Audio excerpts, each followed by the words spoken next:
이번 시간은 페이지 108페이지 접합부터 보도록 하겠습니다. 페이지 108. 자, 접합. 접합은 네 가지 방식이 있습니다. 네 가지가 있다. 그래서 제일 먼저 리벳 접합이 있고요. 그 다음에 두 번째 볼트 접합이 있습니다.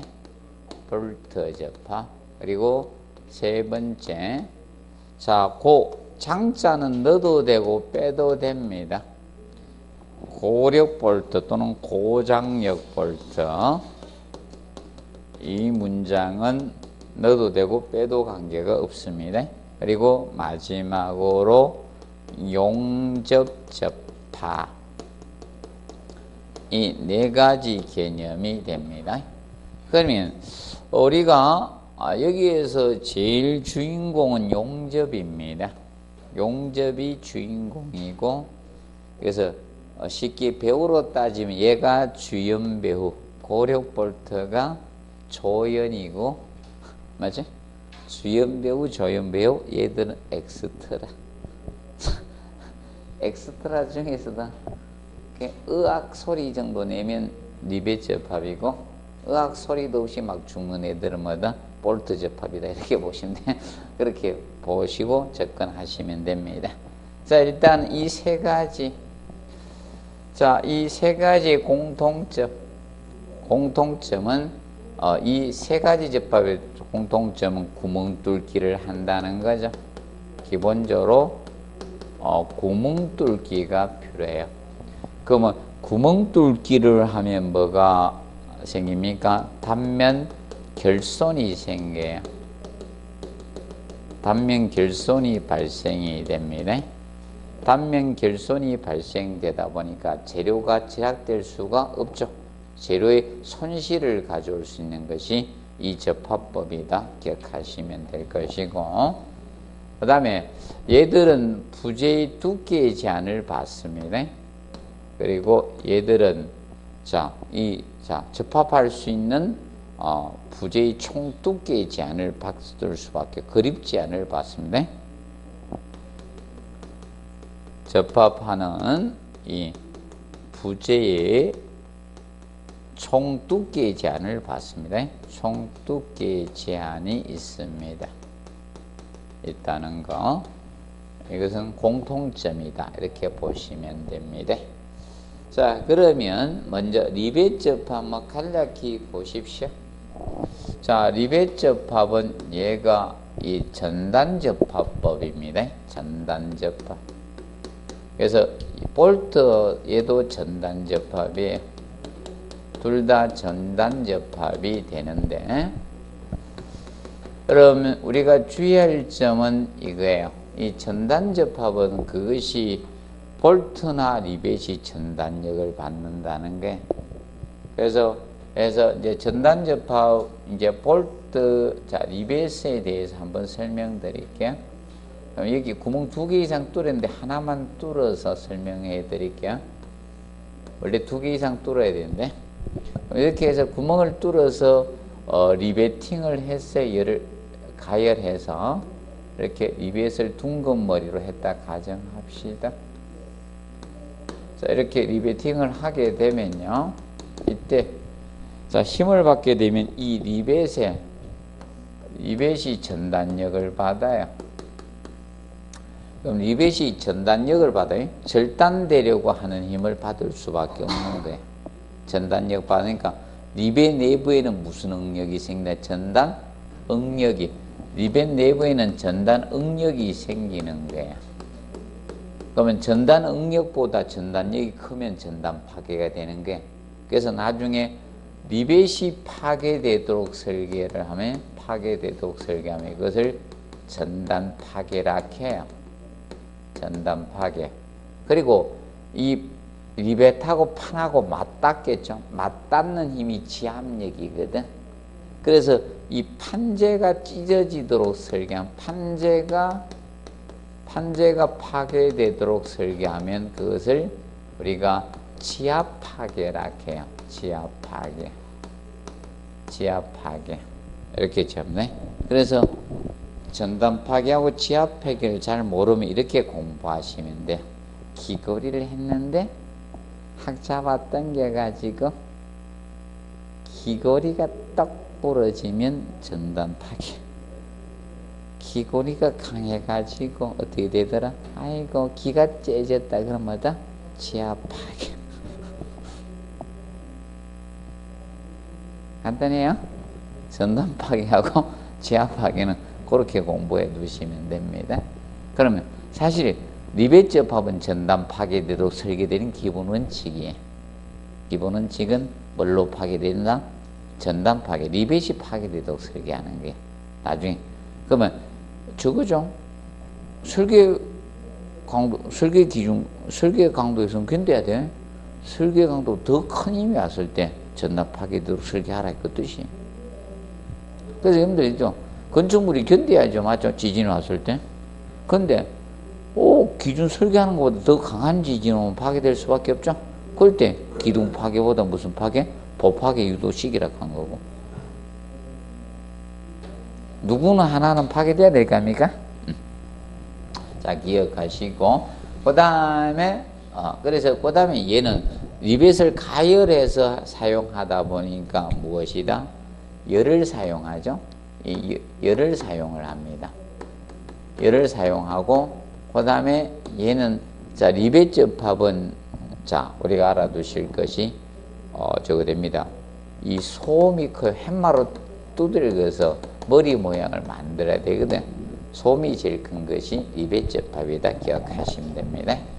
그리고, 접합부 검사가 용이하다는 거예요. 얘는 육안으로 확인이 돼.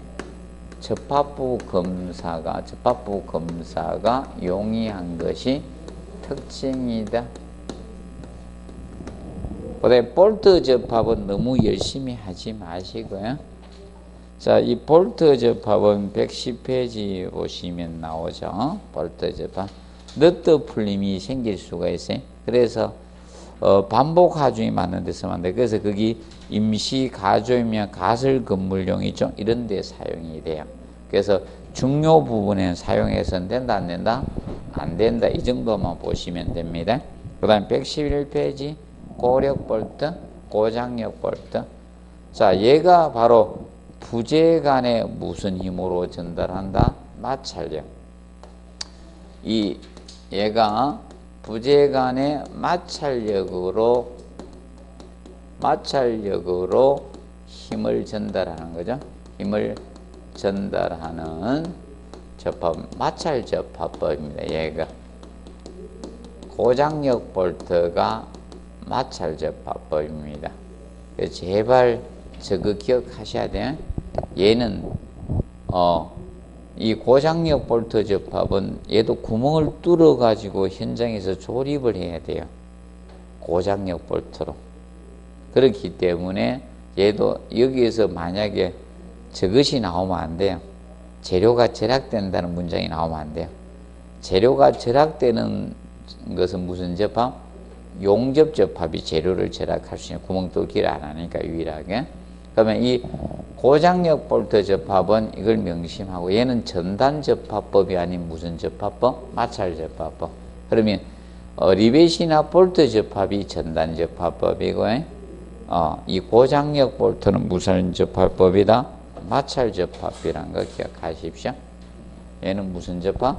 마찰 접합이다. 자, 그리고 이 고장력 볼트는 어디에 쓰는가 하면 얘가 기둥과 기둥입니다. 기둥과 기둥의 접합부나 보아의 접합부에 사용이 돼요. 보아의 접합부에 같은 재료끼리 사용이 됩니다. 기억하시고. 그래서 이 고장력 볼트 접합. 그리고 얘는 이 접합법은 토크 렌치나 임팩트 렌치로 쪼기 때문에 시공이 간단해요. 그래서 공사 기간을 단축시킬 수가 있어요. 인건비 이런 거 절감할 수가 있어요. 특히 용접은 용접공원 비용이 많이 들어가죠. 속도로 시공설비가 간편하고 공사기간을 줄일 수 있는 게 뭐다? 고장력 볼트. 그래서 최근에 이걸 많이 쓰고 있는 겁니다. 그런데 얘는 제발 이 고장력 볼트에 전단응력 안 생겨. 전단응력 생긴다 하면 안 돼요. 그리고 판재에 지압응력 맞닿는데 작용된 힘이 지압력이죠. 지압응력 발생이 안 돼요. 그 측면을 우리가 알아두도록 해 두시기 바랍니다. 이거는 기본으로 알아두세요. 이 세 가지는 기본적으로 알아두시면서 그거 책 111페이지 보도록 하겠습니다. 그러면 1번에 접합부 강성이 높아 수직 방향의 접합부의 변형이 거의 없어요. 그래서 기둥과 기둥은 전부 다 고장력 볼트로 접합을 하고 있는 거예요.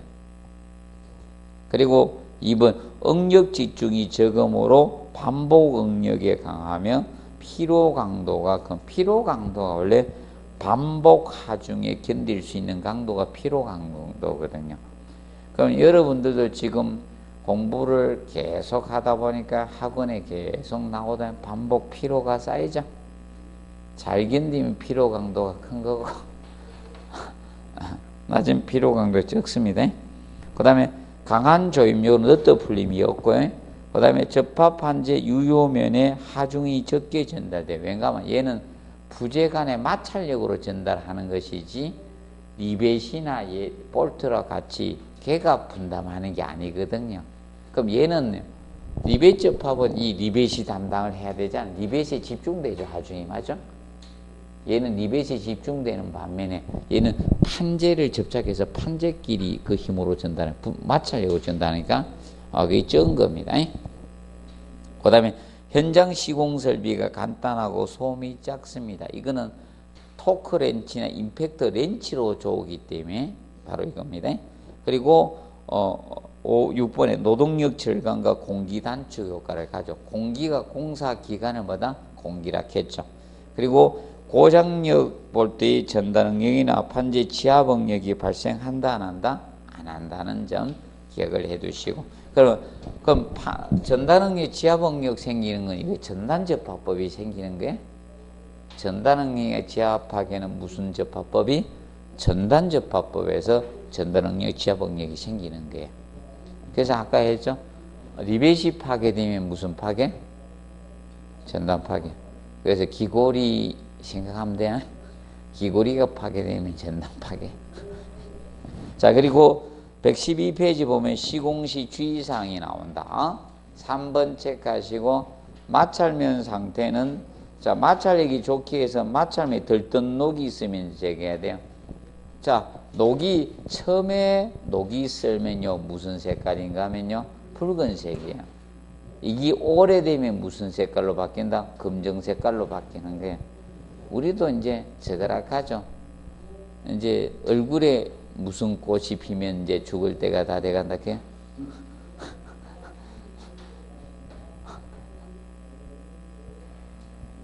금버섯이라 하죠.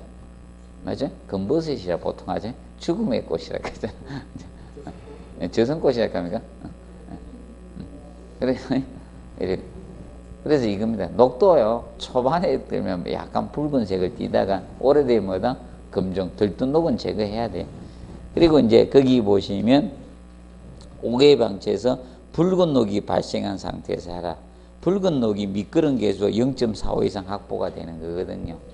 그러면 보통 붉은 녹일 때 미끄럼 계수가 0.5거든요. 미끄럼 계수가 클수록 마찰력이 좋아지거든요. 그래서 여러분들 이거잖아요. 미끄러울 때는요, 바닥이 어떻게 돼야 돼요? 미끄러울 때 바닥의 면적이 넓어야지 잘 안 미끄러집니까? 바닥 면적이 줄으면 잘 미끄러집니까? 좁아야지 잘 미끄러지죠. 그 스케이트나 얇게 가서 타잖아요.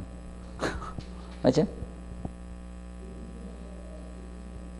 그래서 이게 신발이 밑에가 판판한 게 있고, 이제 이렇게 좀 덜 있는 게 있죠. 거기 더 미끄럽죠. 바닥이 보면 편편한 거 말고 중간에 막 골이 많고 이런 것들이 더 미끄럽죠.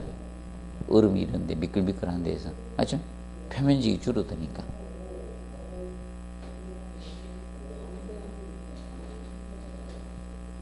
아닙니다. 넓어야지만 덜 미끄러워야지. 이 많아야지 표면직이. 그래서 나중에 있죠. 바닥에 뭐 운동화도 있죠. 이 중간에 막 있죠. 막 골 많아가지고 표면직 쩐 게 있죠. 그럼 대단히 더 미끄럽습니다. 더 미끄러워집니다. 제가 테스트 해봤잖아요. 그래서 매끌매끌 다닐 때는 운동화를 다른 거 신고 다녀야 돼. 그래서 약간 운동화 일부러 저는 자주 떨어지기 때문에 오래 못 가기 때문에 여러 개를 사가지고 중복절 신어야지만 가능하더라고. 테스트를 한번 해보거든요. 보시고 그 다음에 기억을 해두시고 그 다음에 이제 그 다음에 조임 순서 있죠. 볼트 조일 때 한 번에 다 조으면 안 된다. 그래서 2차로 나눠서 2회로 나눠서 조하잖아요. 소요기 이제 80%를 먼저 쪼으라 이겁니다. 그래서 여러분들 100% 쪼면 어떻게 되는가만요. 하나 빡 다 쪼고 다음 쪼으면 어디 터집니다 나중에. 그래서 제가 그걸 좀 모르고 국민학교 어렸을 때 쪼은다고 몽키스 펜을 가지고 막 빡 쪼았거든요. 초반에 빡 쪼고 몇 개 쪼다 보니까 툭 소리 나대. 어디가 터져요. 한 번에 다 쪼으면 안 된다. 그래서 혹시 자동차 바퀴 있죠? 스페어 타로 혹시 바꿀 일이 있다. 그럼 바꿀 때 있죠? 어떻게 하시는가 하면 한 번에 다 쪼으면 안 돼요. 조금씩 쪼아 주셔야 됩니다. 한 번에 빡 쪼으면요 어딘가 터집니다. 자, 그리고 그 다음에 이제 여러 개 쪼을 때는 어디부터 쪼야 된다? 중앙부를 먼저 쪼야 된다. 중앙부에서 좌우방향으로 쪼아 주시면 됩니다. 그리고 용접 접합이 얘가 제일 중요한 접합법이다. 용접이. 그래서 용접이 어디인가 하면 여기에 쓰는 거다. 용접 접합이 기둥과 보의 접합부는 용접을 써요. 기둥과 보의 접합부는 무조건 용접을 해야 돼요. 그런데 옛날에 어떤 기둥과 보의 접합부에 리벳 접합 이렇게 한번 언급했어요. 용접을 내고자 한 거예요. 리벳은 엑스트라입니다. 자, 그래서 기둥과 보의 접합부 용접을 합니다. 그래서 여러분들 자, 철골 구조 질 때 보면요. 기둥의 보에 이렇게 용접대가 나와요. 그러면 큰 볼을 크레인으로 이렇게 내려가지고 중앙에서 맞춥니다. 그러면 인부들이 양쪽에 보의 한쪽에 딱 올라타 있어. 양쪽에 딱 앉으면 이렇게 구멍을 맞춥니다. 그래 고장력 볼트로 접합합니다. 아까 고장력 볼트에 기둥과 기둥이나 보아 보이죠? 이거는 뭘 쓴다? 고장력 볼트로 접합하거든. 그럼 볼트를 그 끝부분에다가 이렇게 철골이죠? 보호에다가 이렇게 메어가지고 같이 올려 보냅니다. 한번 공사하는 거 못 보셨어요? 혹시 앞으로 공사하면 이렇게 눈여겨 보세요. 네. 지금까지 관심이 없어가 잘 모르는 거고요. 저는 지나다니다 수시로 보면 관심이 있으니까 이제 정확히 보는 거고. 자, 봐두시고. 그러면 용접 접합의 특징 나오죠? 1번 일체성과 강성 확보가 가능하고요. 그 다음에 부재 간의 수밀성이 큽니다. 용착금속을 넣어서 붙이다 보니까. 그 다음에 3번 가지고 기출했습니다. 사용 강제를 뭐 할 수 있다? 절약할 수 있다. 자, 얘는 왜 뚫기를 할 필요가 없기 때문에 구멍 뚫기를 안 해요. 얘는 구멍 뚫기가 없기 때문에 단면 결손이 없다는 거예요. 구멍 뚫기를 안 하다 보니까 단면 결손이 없다는 거예요. 그래서 재료를 절약할 수 있다는 겁니다. 기억하시고, 그 다음에 4번 앞으로 낼 수 있다. 접합부재 두께의 제한이 거의 없습니다. 자, 그런데 구멍을 뚫어서 넣는 리벳이나 볼트 있죠? 쟤들은 뭐다? 접합부재의 뭐다? 두께의 제한이 있다는 겁니다. 명심하세요. 구멍을 뚫어서 넣는 것은 두께 제한이 있고요. 근데 얘는 구멍을 뚫어서 하는 게 아니죠. 그래서 두께 제한이 거의 없습니다. 그 다음에 5번에 용접공의 숙련도에 따라서 시공의 양보가 결정이 돼요. 자, 양보라는 것은 좋으냐 나쁘냐 이거죠. 자, 그러면 용접공이 누구에 따라서 틀려진다는 거예요. 같은 용접공이라도 다 틀리죠. 경력에 따라 차이가 있고요. 같은 경력이라도 누가 잘하냐 차이죠. 똑같을 수는 없잖아요. 맞죠? 아닙니까?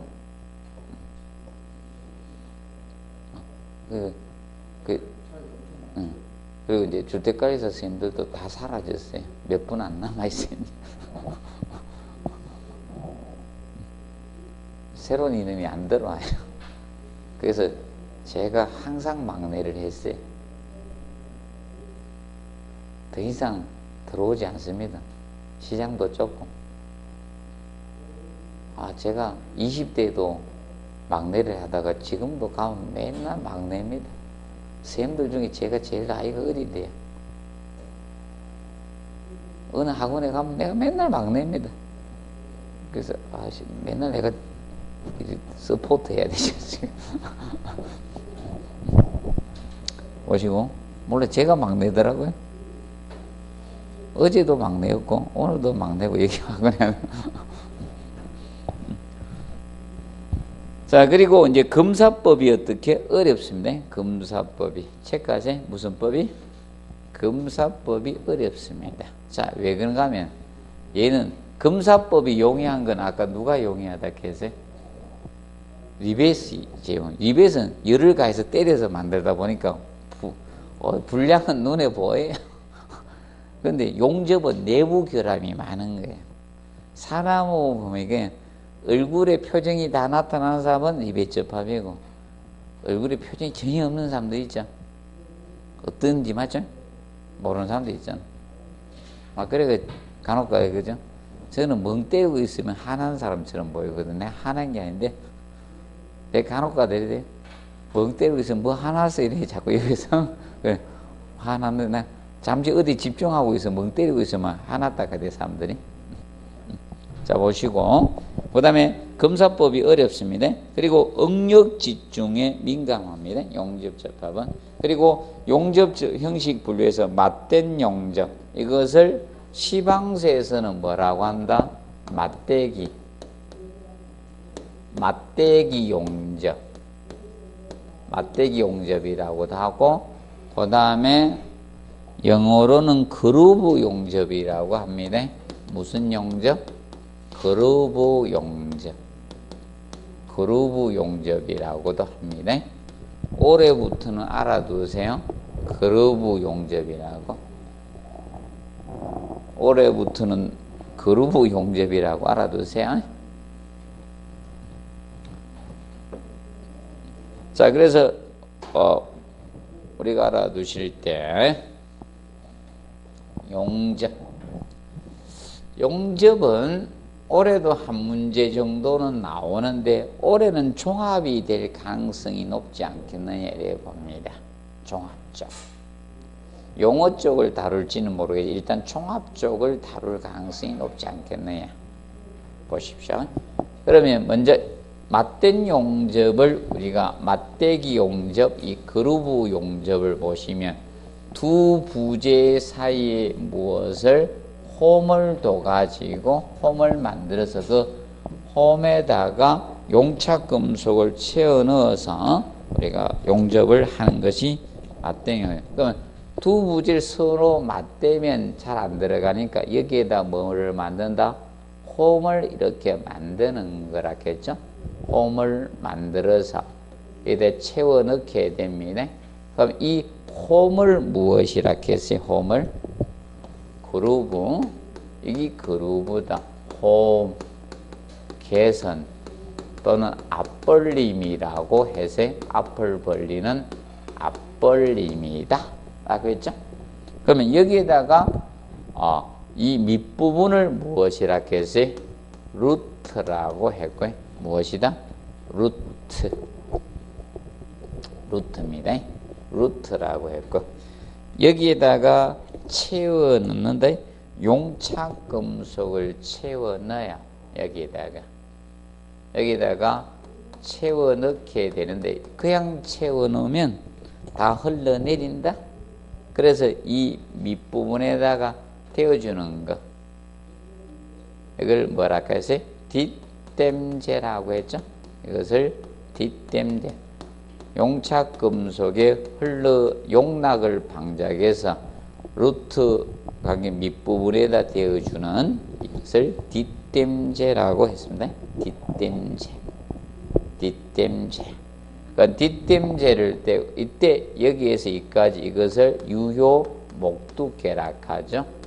또는 그냥 목두께라고도 하고, 유효 목두께. 그러면 이 유효 목두께는 보통 모재 두께에 다를 때 있죠. 양쪽이 다르면 얇은 쪽 한다, 두꺼운 쪽 한다.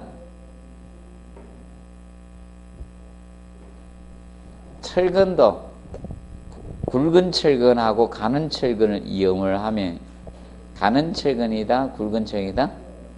가는 철근으로 가고, 여기도 얇은 쪽으로 가야 돼. 무슨 쪽? 얇은 쪽. 그거 체크하세요. 그 113페이지 그 두 번째 줄에 나오죠. 얇은 쪽으로 합니다. 얇은 쪽. 그리고 여분, 보강 살붙임을 들어갑니다. 보강 살붙임, 여분. 여분이 보강 살붙임입니다. 보강 살붙임. 보강 살붙임.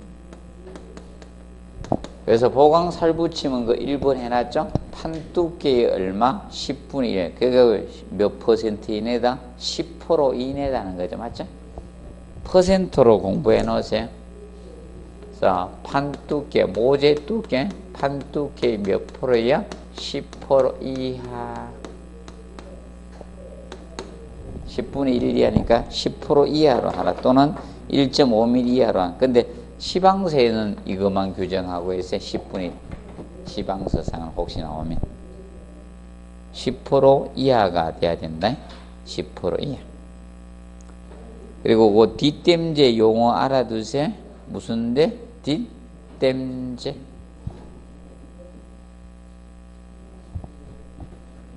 그리고 이때 이 그루브가 무엇이라 했습니까? 그루브는 페이지 115페이지에다 해놨죠? 자,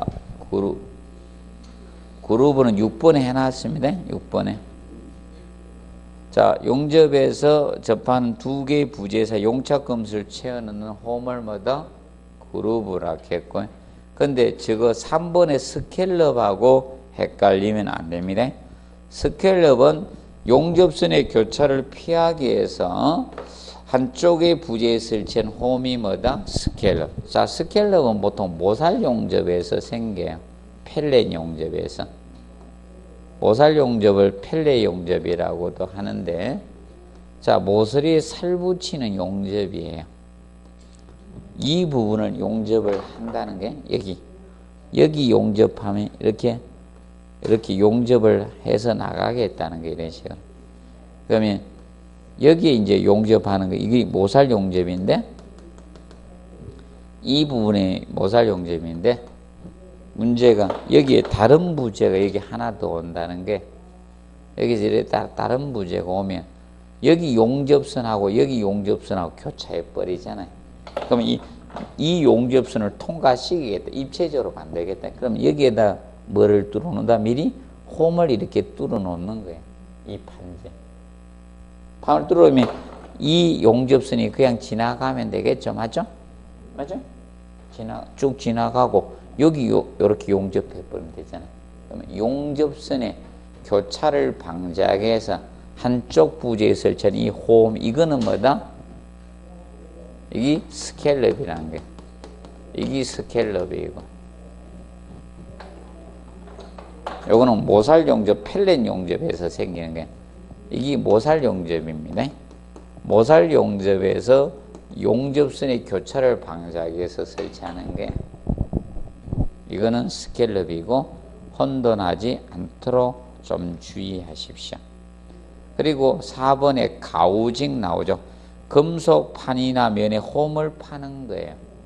그럼 저 맞댄 용접을 해서 저 홈을 만들잖아요. 저런 것을 뭐다? 가우징이라 한다. 가우징. 그리고 자, 1번 엔드탭.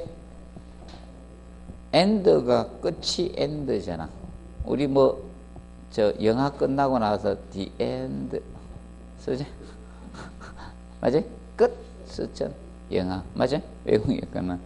그러면 엔드가 용접시 임시로인데, 자 용접 길이에 자 이겁니다. 용접을 쭉 해갈 거 아닙니까? 그러면 용접을 맞댄 용접을 여기에서 여기까지 하는데 여기서 여기까지가 길이라는 건데 끝부분에 오목하게 파지더라 이거야. 크레이터가 생기니까 그 밑에는 뭘 된다 해서 뒷댐제를 대지만 그럼 양쪽 끝부분에도 그 대어주는 것이 필요하겠죠? 거기 무슨 탭? 엔드 탭이다 이게. 그럼 용접끼리 그래서 그 해놨죠. 임시로 되어 용착금 채워지도록 하는 보조대인데 얘는 어디에 설치한다? 거기 해놨죠. 시작부나 종단부의 크레이트를 방지하기 결과적으로 무엇인가? 용접 시작점과 종료점에 되어주는 보조제다 이거야. 보조. 쉽게 밑에 그 부집 역할을 하는 게 밑에는 뒷댐제고 맞죠? 끝부분에는 뭐가 있다? 엔드 탭이 양쪽에 있다는 게 끝부분에. 엔드가 끝이잖아. 시작점과 종료점에서 보조제를 엔드 탭이라고 합니다. 그리고 거기 2번에 보면 뭐가 나오고 있어요? 스패트. 자, 원래 스패트라는 것은 튀다, 튀어나가다는 뜻이에요. 튀다, 튀어나가다. 그러면 이거라 보시면 되죠? 우리도 밥 막 입에 잔뜩 넣어놓고 말을 막 하는 사람도 있죠? 그것도 살짝 하는 게 아니고 막 피트듯이 하다 보니까 파편이 막 튀어나가죠? 근데 파편이 제가 앞에도 맞는 사람이 있지만 자기 얼굴에도 좀 튀죠? 그런 거 못 봤어요? 드라마 이런 데 보면 나오잖아요. 막 해가 앞에도 튀지만 자기 얼굴에도 붙어 있죠? 그럼 용접 중에 튀어나가다가 자기 부재에도 이렇게 붙어 있는 게 튀어나와서 붙은 재료가 있다는 겁니다. 그걸 뭐라 한다? 스패트라고 합니다. 스패트. 원래 스패트는 튀어나가다는 뜻이죠. 영어로. 용접쪽이 튀어나온 슬래그나 금속 입자를 말하는데 이것이 이런데 부재에 좀 붙어 있다는 거예요. 그걸 뭐라 한다? 스패트. 그럼 간혹 가다가 말을 하도 심하게 밥풀이 지 얼굴에 묻어 있는 게 뭐다? 스패트다. 이렇게 기억하시면 돼요. 그래서 한번 봐두세요. 자, 그리고 앞으로 오셔가지고, 일단 앞이 아니고, 거기 114페이지 하단에 보시면 용접 결함에 뭐가 나오고 있어요? 종류가 나오고 있죠? 종류가. 자, 용접 결함의 종류는 자, 16회 때 기출이 되었었어요. 16회 때는 종합으로 내서 용접 결함을 종합으로 냈고요. 5가지를 서술해서 낸 거예요. 그런데 이제 20회 때 이 결함이 무엇입니까? 하나를 써놓고 다루는 걸 했습니다. 근데 그게 4번에 오버랩을 낸 거예요. 4번에 오버랩 냈어요. 오버랩이 냈고요. 자, 그럼 올해 같은 경우는 잘하면 지문, 용접을 종합 문제를 해서 지문을 땄을 가능성이 돼도 된다. 이래 보시면 돼. 지문. 쭉 읽어두고요. 아, 이것이구나 정도만 기억하시면 돼. 그럼 먼저 언더컷 나오죠? 용접 금속이 홈에 완전히 채워진 홈의 가장자리가 빈틈으로 남는 것이 뭐다? 언더가 주변 아닙니까? 가장자리. 그래서 언더컷이고 슬래그 섞이면 슬래그가 찌꺼기 재잖아요. 예. 그래서 이 슬래그가 섞여 있는 것이 슬래그 섞임이고, 블로홀은 용접 금속 중에 가스에 생긴 작은 구멍이죠. 그래서 이 여러분들이 공동 구멍입니다. 그래서 얘는 블로홀은 우리나라 말로 하면 뭐다? 공기 구멍. 우리나라 말로 하면 공기구멍, 영어로는 블로홀, 공기구멍, 공동구멍입니다. 근데 오버랩은 겹쳐지는 거죠. 이거는 시험에 냈고요, 앞전에. 그 다음에 피트 나오죠. 용접 부분 표면에 생기는 작은 구멍이, 얘는 표면에 생기는 거예요, 구멍이. 작은 표면에 생기는 구멍입니다. 이거는 블로홀이 상승하면서 터지면서 생긴 거예요. 이것이 피트고. 그 다음에 PCI는 생선 눈알처럼 생겼다 해서 PCI라고 칭해집니다. 그리고 용착 부족, 용입 부족 현상 나오죠. 루트부에까지 충분한 용입이 되지 않고 상태로 생긴 겁니다. 되지 않는 상태를 뭐라 한다? 쉽게 이거야. 이렇게 채웠는데 이렇게 됐는데 왜 내려가나? 이렇게 되네. 이 부분이 완전히 안 채워진 게 이렇게 여기는 잘 채워졌는데 요 밑에가 안 채워진 게 이걸 용입 부족, 용착 부족 현상이다. 쉽게 옛날 막대 풍선 불면 그 부분이 잘 안 채워졌죠. 그래서 어떻게 했어요? 조금 불어가지고 앞으로 막 밀어냈죠. 맞죠? 쉽게 똥짜바리 부분이 안 채워진다. 용입 부족 현상. 자, 그리고 크레이트는 분화구처럼 생겼다 해서 뭐다? 크레이트라고 치는 거예요. 그래서 용접끼리 끝부분이 우묵하게 파졌다. 그 모양 때문에 뭐라고 칭했다? 크레이트라고 한 거야. 크레이트는 원래 분화구야. 분화구인데, 그래서 여기가 오목하게 파진 거야. 분화구 모양으로. 용접 길이, 저건 단면이고, 용접 길이가 이렇게 쭉 있을 때, 여기하고 여기가 오목하게 파졌어. 그래서 이걸 방지하기 위해서 되는 걸 뭐랄까? 엔더 탭이라고 한 거고. 탭. 자, 그리고 용접 시공 일반사항 나오죠? 용접 시공 일반사항에서는, 자, 이건 시방서 내용입니다. 요 부분은 시방서 내용인데, 종합적으로 18회 때 한번 언급이 된 거고, 종합적으로 18회 때 언급이 됐어요. 그리고 19회 때 제가 이 지문만 쓸 거라고 했는데 그 지문만 썼죠. 자, 몇 번인가 하면, 자, 거기 아예 T가 나오죠. 밑에서 7번째 줄 나오죠. T가 얘가 19회 때 언급을 한 게 19회 때. 그래서 이제 앞으로 대비는 저거 딱 하면 돼요. 자, 여기 치연 나오죠? 맞대기 용접이 마도 그루브 용접을 하겠죠? 용접에서 용접의 마무리 가공이 규정되어 있지 않는 경우, 자, 판 두께의 몇 프로 이하의 보강 붙임을 한다? 보강 붙임을 유분했겠죠? 10% 이하입니다. 아까 10분의 1, 10% 해두라 했죠? 요거 하고, 그 다음에 이형 체크하십시오. 스켈럽 나오죠? 각종 브레이크 등 모서리 부분에서 끝나는 펠렛 용접 나오죠? 펠렛 용접이 모살 용접이에요. 펠렛 용접이 무슨 용접? 모서리에 살 붙이는 모살 용접. 크레이트가 발생하지 않도록 모퉁이 부분을 돌려서 연속으로 용접을 해주는 것이 좋습니다. 그거 체크 좀 해 놓으시면 됩니다. 자, 그리고 117페이지. 자, 거기에 각종 접합의 응력 부담 나오죠? 박스에 각종 접합의 응력 부담이 나오는데, 이거는 난이도가 쉽게 출제할 때 출제할 수 있는 파트가 됩니다. 그러면 가장 강한 접합법이 무슨 접합이다? 용접 접합이에요. 이게 제일 세요. 용접 접합이 가장 강력한 접합법이다.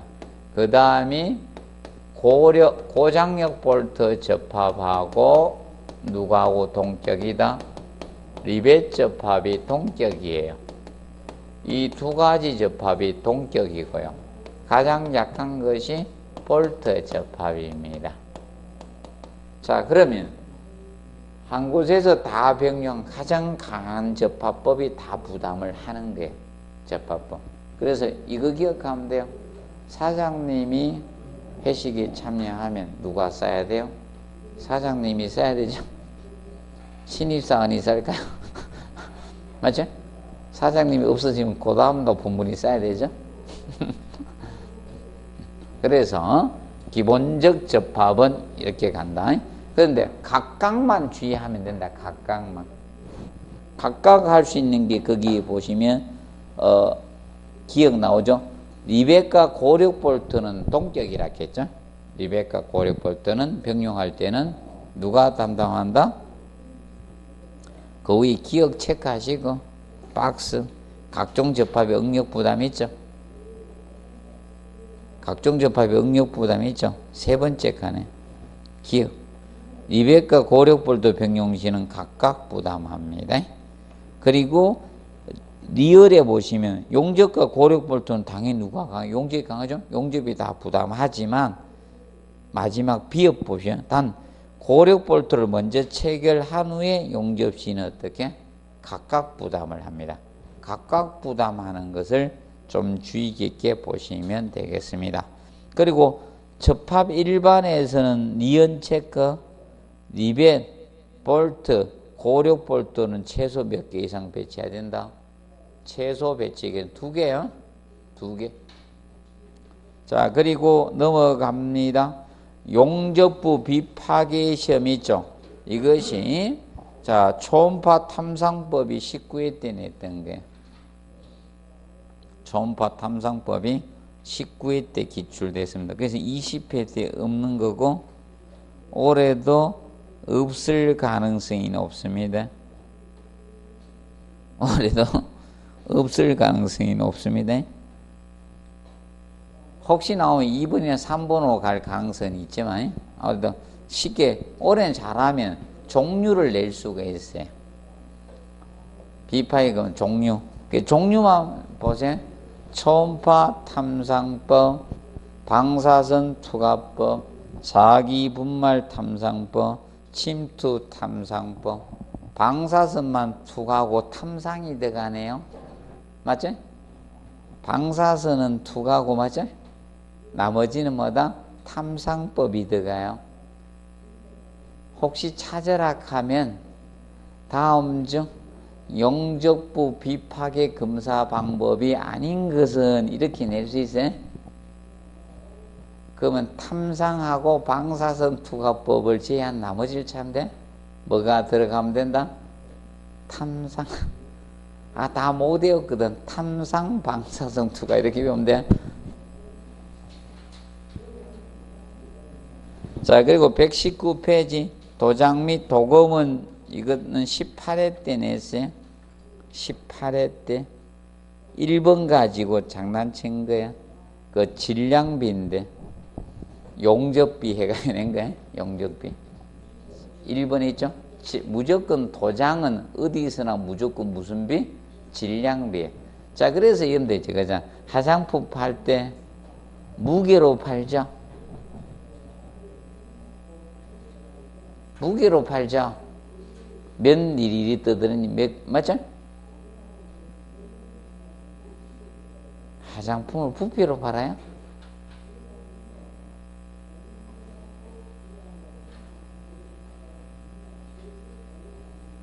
질량으로 써놨죠. 화장품 사지만 말고 이렇게 용량을 한번 보세요. 맞아? 용량 있죠? 질량으로 돼 있잖아요. 거의 생각 없이 막 사시죠. 비교해서 사야 되죠. 어떤 분은 저거 비교하던데 샘플을 산 게 싸냐?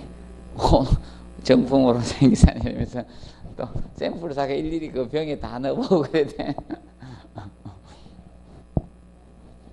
그래서 그 다음에 건조 시간 있죠. 건조 시간은 온도 20도시 상대 습도 몇 프로서 75%일 때 당 공정까지 최소 시간 체크, 평균이나 최대 시간이니 최소 시간을 건조 시간으로 봅니다. 자, 그리고 4번 가연성 도로의 보관 장소 밑에 하단에 전용 창고에 보관해야 된다. 그리고 넘어갑니다. 120페이지 환경과 기상에서는 그 1번의 온도 체크하십시오.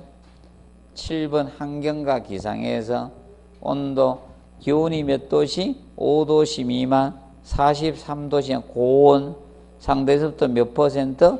85% 초과. 근데 무기질 아연 도료 나오면 그때 90%입니다. 이것만 체크하십시오.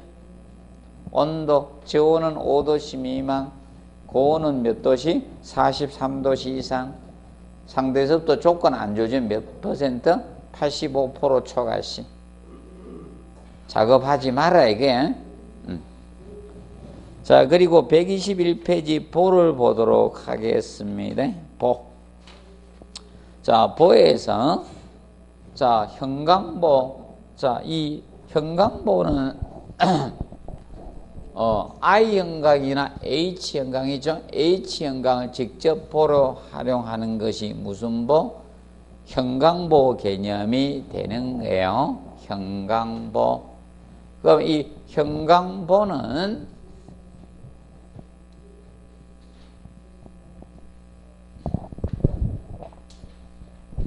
이제 드디어 앞전에 시험 냈잖아요. 지도가 이제 냈어요. 20회 때. 10년이 강산이 변하니까 한 번 내. 한 번은 제가 내야 된다 했는데 이제 내네.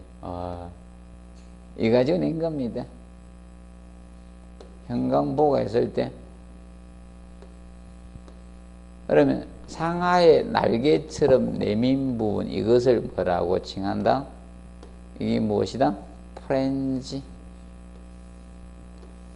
아래에 이것이 프렌지입니다. 이게 프렌지. 얘가 프렌지죠. 프렌지가 뭘 부담한다? 힘, 모멘트. 힘, 모멘트. 부담한다는 건 저항한다는 거죠. 그래서 이 두 개입니다. 아래 위 두 개입니다. 왜 두 개인가 하면 잡아당기 인장력도 분담해야 되고 압축력도 분담해야 되잖아요. 힘은 한쪽은 인장, 반대는 압축이 생깁니다. 힘은 동시에 생긴다. 부드러운 빵 하나 사서 인장력, 압축력 테스트 하라겠죠? 한번 해보셨어요? 실험 한번 해보라 했는데 부드러운 빵을 하나 사가 이렇게 휘어버리면 한쪽은 주름살 지고 반대쪽은 째지죠? 그럼 째지면 어떻게? 드시면 돼요. 한번 하라 했는데 하셨나? 뭐 인장력, 압축력 테스트? 여기까지네. 이건 하지 않는 거. 인장력, 압축력. 그리고 수직제는 웨버가 무슨 힘을 담당한다? 웨버가 얘가 전단력. 얘가 전단력 부담한다 했죠? 전단력. 그럼 이제 전단력이 크면 철은 소성 능력이 좋기 때문에 탁 부러지는 게 아니고 희죠? 자굴이 생긴다 했죠? 자굴을 방지하기 위해서 여기에다가 뭘 대준다? 스티퍼너를 대준다. 여기 스티퍼너를 설치해줘요. 자, 이 스티퍼너가 외부의 무엇이다? 자굴. 외부의 자굴을 방지하기 위해서 스티퍼너만 2번 내고 있었거든, 시험에. 이렇게 얘들을 한번 내야 된다 해서 얘들 낸 거야. 이 스티퍼너가, 이거 좀 외부가 전단력이 못 견디니까 자굴해. 그래서 이게 스티퍼너가 전단력 보강입니다. 전단력 보강이고. 여기에서 이제 커버 플레이트. 자, 커버 플레이트는 덮판, 또 떼어주는 판이 뭐다? 커버 플레이트입니다. 그러면 힘 모멘트 보강을 위해서 여기 덮어주는 판을 설치한다. 이것이 무슨 플레이트? 커버 플레이트. 커버 플레이트는 무슨 판이다? 덮판이다. 커브 플레이트는 덮판입니다. 프렌지 무엇을? 힘 모멘트. 1번까지 냈어요, 앞전에. 프렌지에 힘 모멘트 보강을 해서 힘 모멘트 보강을 해서 덮어주는 판이죠. 보강. 그럼 힘 모멘트 보강을 줄여서 힘 내력 보강이라 쓸 수도 있고요. 쓰기 싫은 분들은 힘 보강. 그래서 여긴 최대한 짧게 쓰려고 해요. 그래서 힘 보강이라는 단어를 쓴 거예요. 이때 프렌지는 최대, 그래서 이 커브의 덮하는 최대 장수는 몇 대? 최대 4장 이하로 해야 돼요. 4장 이하로 하고, 단면적은 프렌지 단면적의 70% 이하로 설계해야 됩니다. 이해로 해줬네. 그래서 커브 플레이트 덮판 기억하시고, 그 다음에 페이지 122페이지 시어 커넥터 전단 연결제 공부해 놓으세요. 한 번은 내야 됩니다. 전단 연결제 시어 커넥터 이거 한 번은 내야 돼요. 한 번은. 그래서 밑에 합성보하고 관련된 거예요. 그래서 합성보 거기 1번 해놨죠. 콘크리트 슬래브와 철거부의 전단 연결을 해서 외력에 대한 구조체의 그 일체화시킨 구조를 합성보라 하는데, 자, 이거는 슬래브다는 거죠. 바닥판이 있는데 여기 철골보가 있다는 거야. 이 철골보가 이렇게 있어요. 철골보가 이렇게 있는 거야. 그럼 철골보하고 프렌지하고 얘를 일체화시킨 철물입니다. 그럼 여기 이렇게 사용한 거예요. 이게 무슨 커넥터? 시어 커넥터. 영어로 시어 커넥터인 겁니다. 시어 커넥터. 자, 우리나라 말로 전단, 연결 철물이니까 전단 연결제. 자, 슬래브가 움직이면 얘가 밖으로 나가면 안 되잖아요. 그럼 보하고 이거 일체 연결 철물인데 전단력을 받는다 해서, 맞아? 연결 철물인데 전단력을 받아. 그래서 전단 연결제. 영어로 하면 뭐다? 시어가 전단, 커넥트. 근데 얘는 한글하고 영어를 짬뽕하면 안 돼요. 아, 시어 연결제, 전단 커넥터 이렇게 안 써요. 이 쓰면 또라이야. 이건 그냥 그대로 써요. 시어 커넥터, 전단 연결제 이렇게. 그래서 전단 연결제 꼭 용어해 놓은 거 읽어 두세요. 한 번은 내야 됩니다. 그러면 합성보를 기억하세요. 합성보 밑에 그 3번 같이 기억하면서 해 놓으십시오. 그리고 123페이지 6번에 허니컴, 외부의 구멍이 뚫린 보입니다. 그래서 바닷가 천연에 덕트나 배관, 설비 배관 유리하죠. 그래서 허니컴보가 청고를 낮출 수 있죠. 청높이를 낮출 수 있는 보가 뭐다? 허니컴보고, 하이브리드 보는 용접 H 연강에서 외부는 저강도 썼고 프렌지를 고강도 쓴 거예요. 그래서 하이브리드는 생각이 안 나면 이걸 꼭 기억하시면 돼. 하이브리드 카를 기억하세요. 전기차가 하이브리드 카가 아니잖아요. 가솔린하고 합쳐져야 되잖아. 그래서 강제를 저강도 강제, 그래서 외부하고 프렌지를 다른 강제를 쓴 거예요. 그래서 하이브리드 빔, 하이브리드 보라고 칭합니다. 그래서 그 내용에 대해서 보시고, 그 다음에 124페이지 주곽의 구성부재가 이거 나오죠. 베이스 플레이트나 앵커 플레이트가 주곽과 관련, 원래 주곽이란 것은 기둥과 기초가 맞닿는 부분을 무슨 부라고 했어요? 주곽부라고 했죠. 주곽부. 그래서 베이스 플레이트, 앵커 볼트가 관계되어 있다는 점 알아두도록 해 두십시오. 자, 그리고 오늘은 여기까지 하고요. 다음 주에 130페이지부터 들어갑니다. 철근 콘크리트 구조 들어가도록 하겠습니다. 철근 콘크리트 구조 파트. 오늘은 여기서 마무리하도록 하겠습니다. 자, 수고했습니다.